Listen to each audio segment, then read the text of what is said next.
ሃይማኖት ውስጥ ጣልቃ እንገባ። አዎ ጅቦም አይገባም። የሚገርም ነው። ግን እኔ አሁን ጥያቄ የምጠይቅህ ይሄ አዲስ አበባ የሚደረገው እንደዚህ ተሰብስበው አዲያንኩሽ ትልባ ባናትሽ ወጣ ይሄ በዚህ ሄደ የሚሉት ነገር ይሄ ነገር ግን ትክክል ነው?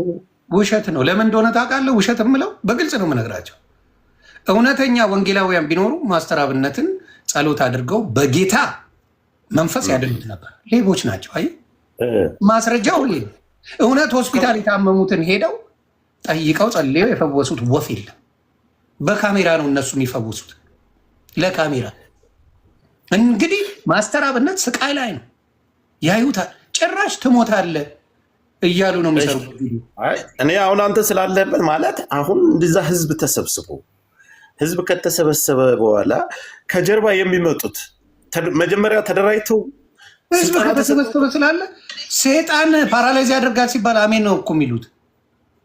ይጀሻለሁ እንትና እከሌ የሚባል ቤተሰብ አለሽ። እሱን ተውና ወደ ዘግብ እሱን ምን አደነቅ። ይኸው እዚህ ጋር ስማ፣ ሴጣንም ፓራላይዝ ያደርጋል። ወይስ ሴጣን ፓራላይዝ ያደርጋል ስለ አሜን ትላላችሁ?